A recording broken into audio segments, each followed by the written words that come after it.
Sa usapan ni Wunwi at Hyang Sam, ibinunyag ni Hyang Sam na narinig niyang nasa isang civil war ang Heavenly Demon Cult sa nakalipas na 6 na taon.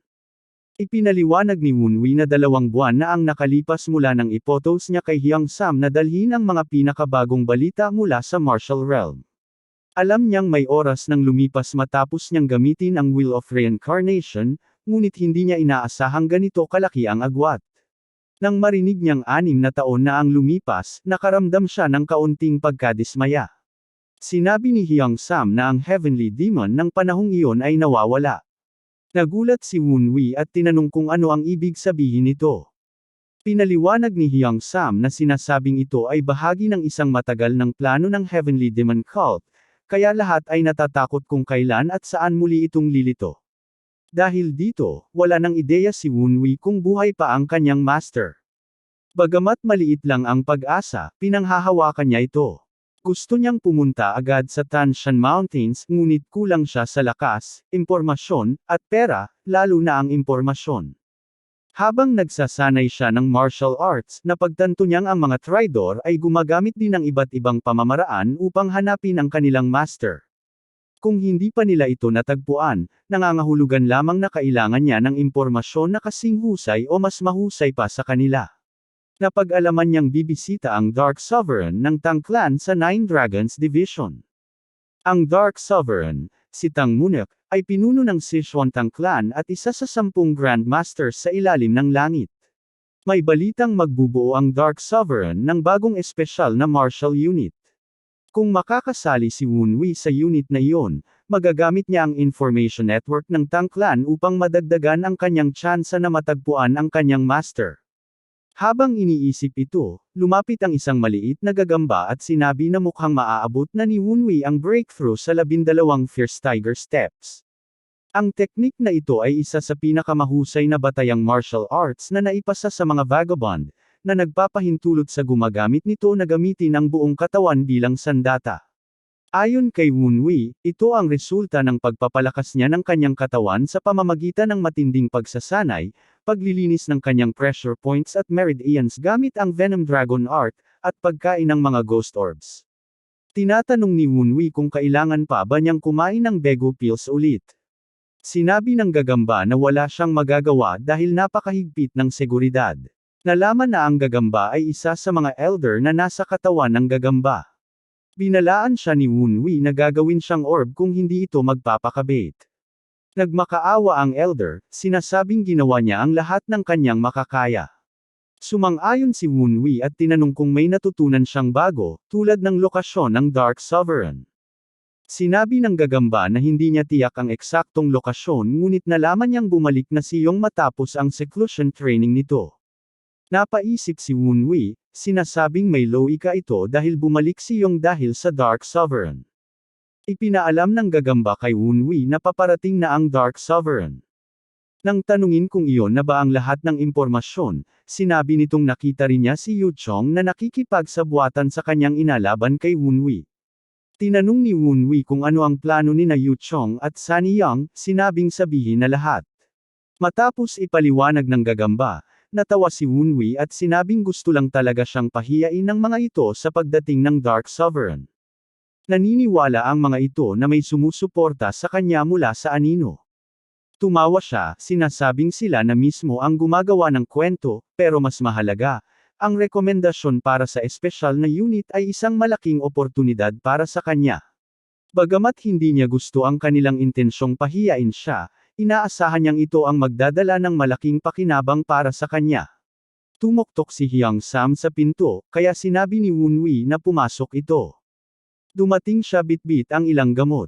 Tinanong ni Wunwi kung ano iyon, at ipinaliwanag ni Hyang Sam na galing ito sa matriarch upang matulungan siyang makabawi ng enerhiya matapos ang lahat ng kanyang tiniis. Nabantong hininga si Wunwi, sinasabing napakalinaw ng intensyon ng matriarch. Sinabihan niya si Hyang Sam na iwanan ito sa gilid, pero iginiit ni Hyang Sam na kailangan niyang panuurin itong inumin ni Wunwi. Sa huli, mabilis na ininom ni Wunwi ang gamot, sabay sinabing kung totoo ang narinig niya, tiyak na ito ay may halong madness poison. Habang iniinom niya ito, natuklasan niyang may halong White Mountain Herb, Soul Burning Resin, at kaunting madness poison. Dagdag pa rito, naglalaman din ito ng 5 essence powder, na isang mahalagang sangkap. Ipinaliwanag niya na kung iinuman ito ng isang beses o 2 beses, makakatulong ito sa pag-recover ng enerhiya at pagpapalakas ng panloob na enerhiya, pero kapag madalas itong inumin, nagiging lason ito sa isipan. Sinabi niya na inaasahan na niya ito, ngunit nadiskubre rin niyang naglalaman ito ng toxic sinir. Nagalit ang gagamba, sinasabing nababaliw na ang matriarch dahil pinakain siya nito ng ganoong sangkap. Sinabi ni Wunwi sa gagamba na manahimik, sabay dagdag na okay lang siya at kailangan niyang malaman kung sino ang sorcerer na kinuha ng matriarch. Tumugon ang gagamba, sige, at agad itong tumalon palabas ng bintana. Ibinalik ni Wunwi ang mangkok kay Hyang Sam, nag-iisip kung plano ng matriarch na pabaliwin siya at gawing puppet sa pamamagitan ng mahika. Nais din niyang malaman kung gaano kahusay ang sorcerer na kinuha ng matriarch. Sinabi niya kay Hyang Sam na ininom na niya ang gamot, at tinanong kung bakit naroon pa ito. Ipinaliwanag ni Hyang Sam na naghihintay sa labas ang martial arts instructor na ipinadala para sa kanya. Nagulat si Wunwi at tinanong kung ano ang ibig sabihin nito. Nang lumabas siya, ipinakilala sa kanya ang kanyang martial arts instructor, si Tang Gan. Sinabi ni Gon na naroon siya pansamantala at siya ang bahala kay Wunwi. Kilala si Gon bilang Fierce Gale Warrior, isa sa mga nangungunang miyembro ng Elite Squad noong aktibo pa ang Wild Wind Squad, at isang martial master na nasa top 5 ng Nine Dragons Branch family. Gayunpaman, ngayon, isa na siyang matandang lalaki na parang pulubi dahil ayaw niyang tumanggap ng ibang trabaho. Sinabi ni Gon na inutusan siyang bantayan si Wunwi sa loob lamang ng 4 na araw bago dumating ang clan head. Nang dumating si Gon, napansin ni Wunwi na ang dahilan ng pagtanggap nito sa trabaho ay dahil ayaw nitong tumulong sa paghahanda para sa malaking kaganapan. Malinaw din kay Wunwi na ang intensyon ni Sanong sa pagpapadala ng isang master tulad ni Gon bilang instructor niya ay para masabi sa iba na inaalagaan niya ang kanyang anak. Pagkatapos, gagamitin niya ang sorcery para ipahiya si Wunwi sa harap ng clan head. Tinanong ni Wunwi si Gon kung ano ang ituturo nito sa kanya, at sinabi ni Gon na may isang martial art na espesyal na pinili ni Sanong para sa kanya. Nang tanungin kung ano iyon, sinabi ni Gon na ipapakita niya ito ng isang beses lamang kaya dapat siyang mag-ingat at magmasid. Biglang nagsimulang mag-dash si Gon sa buong training area, nag-iiwan ng tila after images. Sinabi ni Wunwi na ito ay isang step technique na nagpapahintulot sa gumagamit na gumalaw tulad ng anino. Sinundan niya ang mga galaw ni Gon, at ipinaliwanag nito na ang technique na iyon ay tinatawag na shadow step. Tinanong ni Wunwi kung ito ang parehong technique na madalas gamitin ni Yu Chong, at sinagot siya ni Gon ng oo, dahil ito ang pundasyon ng shadow key. Napabuntong hininga si Wunwi, iniisip na plano siyang gawing kaiyahiya kumpara kay Yu Chong. Ipinaliwanag ni Gon na ang shadow step ay binibigyang diin ang palihim na paggalaw at epektibo kapag sinamahan ng assassination weapons at poison arts. Dahil nag-iwan si Gon ng mga bakas sa lupa, sinabi niyang kailangan lang sundan ni Wunwi ang mga iyon. Sinabi ni Wunwi na wala siyang inaasahan kundi ang pinakamataas na antas mula sa Fierce Gale Warrior. Matapos ituro ang shadow step, sinabi ni Gon na dapat gawin ni Wunwi ang kanyang makakaya upang gayahin ito. Kung hindi niya magawa, dapat daw siyang pumunta sa Righteous Windhall Chief sa halip na humingi ng tulong kay Gon. Sinabi ni Wunwi na na-master na niya ito, kaya nagtanong si Gon kung ano ang ibig niyang sabihin. Inulit ni Wunwi na na-master na niya ang teknik. Napakamot sa ulo si Gon, ipinaliwanag na ang shadow step ay isang mahirap na stepping technique. Kahit ang mga miyembro ng Wild Wind Squad ay nangangailangan ng 10 araw upang matutunan ang bawat forma, at ang mga henyo tulad niya ay nangangailangan ng 5 araw. Kaya para kay Wunwi, aabutin ito ng hindi bababa sa 3 buwan bago niya maintindihan ang mga pangunahing kaalaman. Napangiwi si Wunwi sa pagbibida ni Gon na isa siyang henyo, at sinabing baka ganoon nga sa utak ni Gon. Pinayuhan siya ni Gon na patuloy na mag-practice, ngunit muling sinabi ni Wunwi na na-master na niya ito. Nagsimulang mainas si Gon, sinabing hindi ito teknik na matututunan ng isang tingin lang. Hinamon siya ni Wunwi ng pastahan, 30 silver coins para patunayan kung na-master niya ang shadow step. Agad na interesado si Gon sa pusta dahil ang buwanang sweldo sa Righteous Wind Hall ay 10 silver coins lamang, kaya ang pastahan ay katumbas ng 3 buwang sahod. Naglinis ng lalamunan si Gon, sinasabing ang Shadow Step ay isang mahalagang martial art ng Tang Clan at hindi ito dapat gawing pusta. Ngunit tinukso siya ni Wunwei, sinabing duwag siya. Naiinis si Gon ngunit nagpatuloy sa paglalakad si Wunwei, sinasabing nakakahiya ang isang lalaki na umatras sa ganitong sitwasyon, lalo na ang isang taong nag-aangkin na henyo. Tumigil si Gon at sumigaw kay Wunwei, sinasabing magaling itong mag-provoke ng tao. Tinanggap niya ang pusta, sinasabing babayaran siya ni Wunwei dahil sa kawalang galang nito sa martial arts. Umiti si Wunwei at sinabing dahil tinanggap na niya ang pusta, hindi na siya maaaring umatras. Sinabihan ni Gon si Wunwei na patunayan ito. Biglaang nagdash si Wunwei sa likod ni Gon bago pa ito makareact. Nagulat si Gon, tinanong kung paano ito nagawa ni Wunwei. Umiti si Wunwei, tinanong kung ano ang balak inumin ni Gon ngayong araw habang hawak ang pouch nito.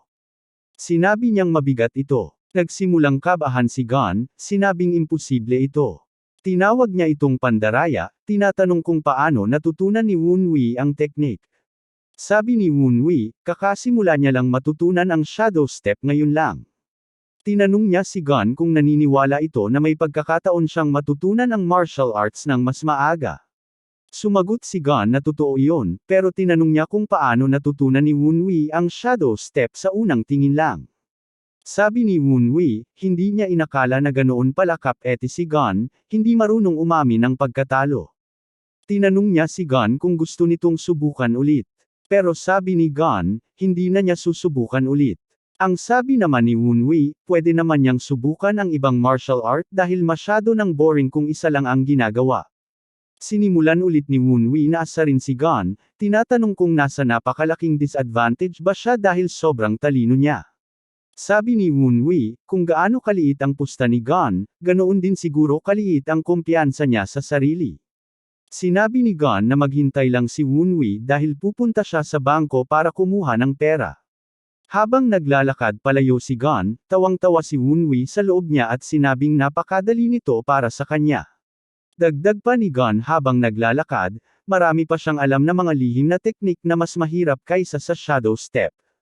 Gusto raw niyang makita kung paano susubukan ni Wunwei na makasabay. Tinanong ni Wunwei kung nalilito na ba si Gon, dahil hindi lang daw basta natutunan ng isang taong hindi nagsanay ng martial arts ang Shadow Step sa isang tingin lang, kundi pati ang pera ni Gon ay nawala na rin. Sabi ni Wunwei, kahit hindi siya bihasa sa martial arts, ang mga nakalaban niya bilang Junior Lord ay mga elite sa mundo ng martial arts at kilala ang kanilang mga pangalan. Para sa kanya, napakadali lang tandaan ang mga pangunahing galaw. Habang nag-iisip, tinawag na lang niyang, Goatee, ang multo at tinanong kung maayos ba ang ginawa niya. Sinabi ni Goatee na oo, dahil kahit gaano pa kagaling si Gon, ang pagkakaiba ng antas nila ang dahilan kung bakit hindi kayang nakawin ni Wunwei ang bag ni Gon ng mag-isa. Pero sa isang simpleng galaw lang ni Goatee, nagkaroon si Wunwei ng pagkakataong maaga ito. Ngayon, oras na raw para tuluyang ma-absorb ni Wunwei ang lahat ng martial arts ni Gon, pati na ang kanyang pera. Makalipas ang 4 na oras makikita si Wunwei na nagpapamalas ng iba't ibang teknik tulad ng Soul Trakang Soaring Butterfly, Wild Wind Body Technique, at kahit ang Wild Wind 12 rotation. Habang nangyayari ito, nakatingin lang si Gon, kitang-kita kung paano nauubos ang kanyang mga pera. Ang mga multo naman ay naaawa sa kanya, sinasabing maaaring masama siyang tao, pero malas lang talaga siya na nasangkot sa Junior Lord. Naalala raw nila kung paano sila naging multo. Sa sobrang pagkapagod at pagkatalo, napaupo si Gon sa lupa. Tinanong siya ni Wunwei kung tapos na siya. Sabi ni Gon, hindi na siya makakapag-withdraw ng pera sa bangko. Sinabi ni Wunwei na sayang naman, pero may iminungkahi siyang isa pang pastahan. Nagsimulang umiyak si Gon, sinasabing wala na siyang pera. Sinabi ni Wunwei na pakinggan muna siya. Iminungkahi niyang magpustahan ulit sila at ilagay na ang lahat ng pera sa linya. Nang inag si Gon, tinatanong kung ibebenta na siya ni Wunwei bilang alipin. Sabi ni Wunwei, hindi naman iyon ang balak niya, pero mayroon siyang isang mahalagang martial art na hindi basta-basta magagaya ni Gon, ang Wild Wind Dance. Tumama ito sa pride ni Gon. Habang nagsisimula siyang maglabas ng kanyang aura, tinanong ni Wunwi kung bakit siya apektado. Sinabi ni Gon na bagamat maaaring hindi ito totoo para sa ibang martial arts, ang Wild Wind Dance ay kaluluwa ng Wild Wind Squad. Dagdag pa niya, ang pagpapapusta sa Wild Wind Dance ay kawalang-galang sa squad, na siyang pundasyon ng Nine Dragon Division. Sinabi niyang dapat umiwas si Wunwi sa paggawa nito sa hinaharap.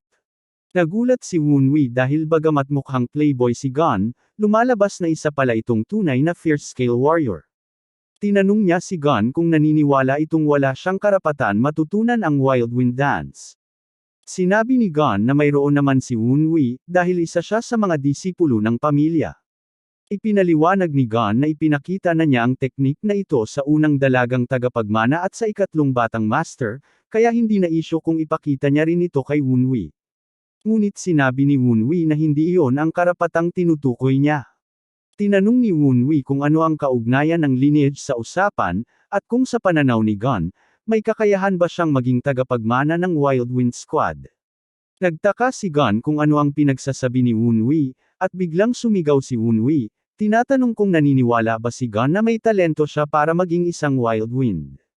Ang tanong ni Wunwi ay kung may karapatan ba siya na kunin ang pamana ng Wild Wind Squad. Nagsimulang manginig si Gon habang iniisip ang pamana, dahil pagkatapos ng huling matinding pagkatalo nila, tumigil na sa pag-iral ang Wild Wind Squad. Ngunit nais ni Gon na muling maging miyembro kahit isang beses lang. Kaya sa loob ng 20 taon, ibinaon niya sa puso ang pamana ng Wild Wind. Sino ang mag-aakala na maririnig niya ang mga salitang iyon mula sa pinakamahina sa mga tagapagmana? Gayunpaman, sabi ni Gon, kahit na tumatagos sa puso niya ang mga salita, si Wunwi rin ang nagsalita tungkol sa paggamit ng Wild Wind Dance sa isang pastahan, na mahirap niyang tanggapin. Sinabi ni Wunwi na nakakainis ito, at kung noong una pa lang nilang pagkikita 4 na oras ang nakalilipas ay humiling siya kay Gon na ituro ang Wild Wind Dance dahil nais niyang mana ito, ituturo kaya ito ni Gon ng tahimik. Sinabi pa ni Wunwi na kahit nang ipakita ni Gon sa kanya ang Shadow Step, hindi naman ito nagdalawang isip. Tumingon si Gon palayo, sinasabing wala siyang sagot doon. Sabi niya na pinukaw siya ni Wunwi upang patunayan ang halaga nito. Narinig niyang nagbago raw si Wunwi, ngunit napagtanto niyang tinatago lang ni Wunwi ang kanyang lakas at katalinuhan. Sinabi ni Wunwi na ganoon nga. Idinagdag ni Gon na ang mga teknik na itinuro niya kay Wunwi, kabilang na ang Shadow Step, ay mga teknik na dati niyang alam na mahirap matutunan ng batang Master Wunwi na kilala niya noon. Dapat ay nangangailangan ito ng enerhiya sa loob na hindi kakayanin ng 2 buwan, pero napansin ni Gon na nangongolekta si Wunwi ng enerhiya sa ilalim ng pagmamasid ng matriarch. Ngayon na paparating ang Dark Sovereign, sinabi ni Gon na ibubunyag ni Wunwi ang mga nakatagong patalim niya. Umamin si Wunwi habang pawis na pawis, sinasabing tama si Gon. Dagdag pa ni Gon, isa itong tusong plano ng pagtraidor na nililinlang pati ang mga miyembro ng pamilya. Sumagot si Wunwi na kahit mukhang papuri ito mula sa Tang Clan, awkward pa rin itong marinig. Sinabi ng mga matatanda na tila napansin na nila ang tunay na potensyal ni Wunwi, at wala silang magagawa kundi humanga sa pagpapakita nito. Sinabi ni Wunwi na ang mga fossils na iyon ay parang gusto ng maging pagkain. Tinanong ni Wunwi si Gon kung ituturo niya ang Wild Wind Dance. Patuloy na nang aasar ang mga matatanda, sinasabing imposibleng hindi maapektuhan si Gon ng mga salita ni Wunwi. Sinabi ni Wunwi na napagdesisyonan na niya, sila ang magiging pagkain. Sumuko si Gon at sinabing ituturo niya ang Wild Wind Dance. Tumalikod si Wunwi at formal na humiling kay Tanggan na maging tagapagturo niya sa martial arts. Nagulat si Gon ngunit ngumiti at formal na ipinakilala ang sarili, sinasabing tinatanggap niya ang hiling ni Wunwi. Ngunit, idinagdag niya na ang teknik na ito ay mas mahirap kumpara sa nauna. Sinabi ni Wunwi na gusto niyang baguhin ang pastahan. Nagtanong si Gon kung bakit pa siya tumataya. Sinabi ni Wunwi na gusto niyang pastahan kung kaya niyang masteran ang Wild Wind Dance sa loob ng 1 araw. Ang matatalo ay magbabayad ng pagkain at inumin. Pumayag si Gon at napabuntong hininga, sinasabing maganda iyon, ngunit naniniwala siyang siya ang mananalo ngayong beses. Sinabi niya kay Wunwi na manood ng mabuti. Tumalon si Gon mula sa sahig at sinabing ang mga dating miyembro ng Wild Wind Squad ay nangako na hindi makikialam sa pagpapamana ng pamilya. Ito ang dahilan kung bakit kahit mamanahin ni Wunwi ang Wild Wind, hindi nila ito susuportahan bilang tagapagmana. Ngunit pwede niyang sabihin sa iba na mayroon siyang mabuting kasama sa pag-inom, isang tao na maaaring lockerin ang landas ng Wild Wind kasama niya. Habang ipinapakita ni Gon ang teknik, naging totoo ang pangalan nito, nagpapakawala ng marahas na hangin sa paligid. Ngunit agad na ipinakita si Gon na tila natalo, sinasabing hindi mahalaga na. Natalo si Gon sa postahan, ngunit sinabi niyang maaaring maging biyaya para sa pamilya kung ganito kagaling si Wunwi. Gayunpaman, binanggit ni Gon na ang mabuting kasama sa inuman ay hindi sapat, lalo na't parang mas marami pa ang kinakain ni Wunwi kaysa sa isang kainan. Lumapit ang tagapamahala ng bahay kainan kay Gon at nagtanong kung may kailangan pa siya. Sinabi ni Gon na magdagdag ng alak dahil hindi niya kayang tiisin ito ng hindi lasing. Tinanong ni Wunwi kung alcoholic ba si Gon at iminungkahi na dapat sana'y pumunta sila sa Dragon Lord Pavilion. Sinabi ni Gon na sinabi lang iyon ni Wunwi dahil alam niyang napakamahal ng lugar na iyon. Dagdag pa ni Gon, sapat na ang lugar na ito dahil ito na ang pinakamahusay na pagkain sa lugar. Pumayag si Wunwi, sinasabing mukhang ganoon nga. Sinimulan ni Gon ang pag-inom, sinasabing kahit medyo mahal, gusto niyang bumili ng masarap at magkaroon ng magandang oras. Hindi niya inaasahan na o-order si Wunwi ng pagkain na parang pang isang linggo. Sagot ni Wunwi, hindi naman siya pupunta sa mas mataas na lugar tulad ng Dragon Lord Pavilion dahil hindi ito tugma sa kanyang mga plano. Ipinaliwanag niyang may iba pang magagandang lugar tulad nito sa Main Street, ngunit dahil sa pagkakakulong na iniutos ng matriarch, kinailangan niyang maging matyaga sa loob ng 2 buwan. Nag-iwan si Wunwi ng isang marka sa ilalim ng mesa, at agad itong nakilala ng isang nakatatanda bilang mystic skill na ginagamit upang makipag-ugnayan sa demon worship ang Divine Fire Sect. Tinanong niya si Wunwi kung iyon ang dahilan kung bakit siya naroon. Sagot ni Wunwi, kailangang malaman ng mga nasa kawalang pag-asa na siya, ang Junior Heavenly Demon, ay naririto pa rin.